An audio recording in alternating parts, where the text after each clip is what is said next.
अगर मुख्यमंत्री जिस जनपद में प्रवास कर रहे हैं और वहां पर इस प्रकार की घटना को अंजाम दिया जा सकता है, तो किस जीरो टॉलरेंस की बात आप कर रहे हैं? किसने क्या कहा, कौन कितना सही है गलत है, मैं यहाँ किसी को प्रमाण पत्र देने के लिए नहीं बैठी। उनके बयान पर जो सांसद ने बयान दिया उस पर आपकी क्या राय है राणा संघा के खिलाफ? उसकी लड़ाई सड़क से सदन तक वाजिब तौर पर होनी चाहिए। का और समाजवादी पार्टी का जो रिश्ता है वो फिर से कहीं सही होने वाला? इतिहास के पन्नों में जो गड़े मुर्दे हैं, रोज रोज उनको खोद करके नए नए मुद्दों को लाया जा रहा है। लॉ एंड ऑर्डर की जो धज्जियां उड़ गई, कानून व्यवस्था थी जिसको तार तार किया गया है, वो घटनाक्रम जो प्रदर्शनकारी संगठन था उसको अविलंब आप बैन करिए। का जो संविधान है उसकी अवधारणा को कलंकित करता है। हिंसा, आगजनी, तोड़फोड़, उनकी अनुपस्थिति में जो घटनाक्रम हुआ है, जो हिंसा हुई है, वहाँ पुलिस प्रशासन की उपस्थिति में भी जो जिस प्रकार से उनके साथ व्यवहार किया गया, ताकि इस प्रदेश की जनता के सामने जो वास्तविक सवाल है उनको दबा करके सिर्फ जनता को इसी में उलझाए रखा जा सके। तो इस समय हमारे साथ विधायक पल्लवी पटेल जी मौजूद हैं। आइए इनसे जानते हैं। आज यहाँ पर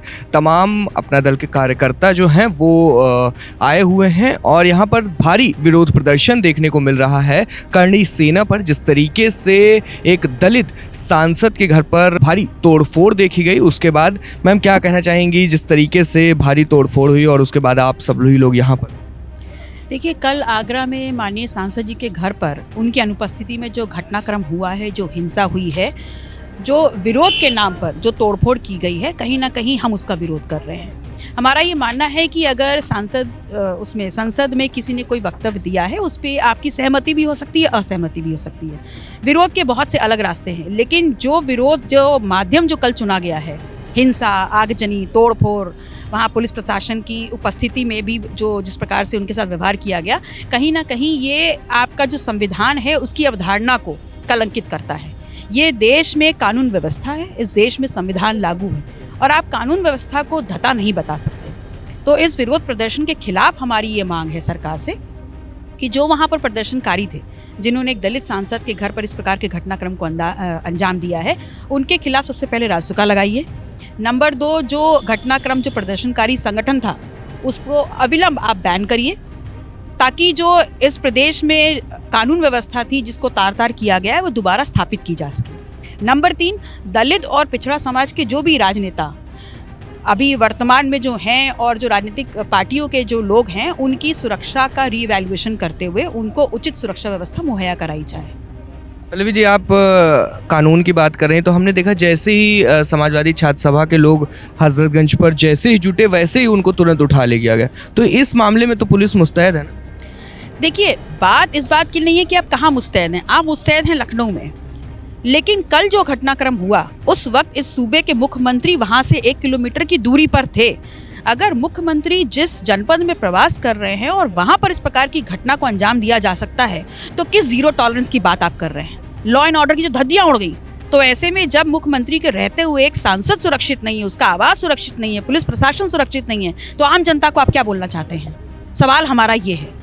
सुरक्षा पे आपने बात की तो अभी योगी आदित्यनाथ जी ने हाल ही में कहा है कि जहां लगभग 50 मुस्लिमों के घर हैं वहां हिंदू सुरक्षित नहीं है, लेकिन हिंदू जहां पर हैं वहां मुसलमान सुरक्षित।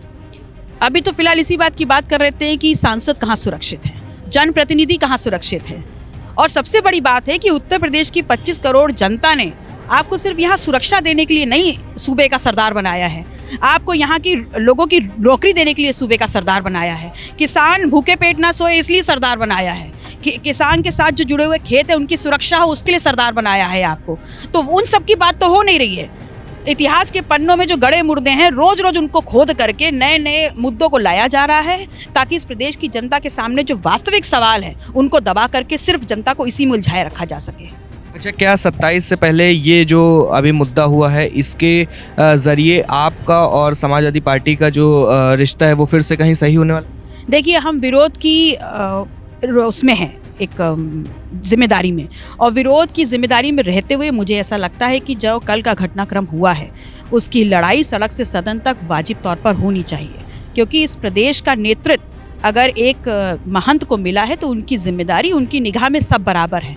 और अगर उनके कहे हुए जीरो टॉलरेंस की सरकार में अगर इस प्रकार का घटनाक्रम हो रहा है तो बहुत ही गंभीरता से लेते हुए, चाहे दोषी कोई भी हो, उसके खिलाफ यहाँ पर कार्रवाई होनी चाहिए।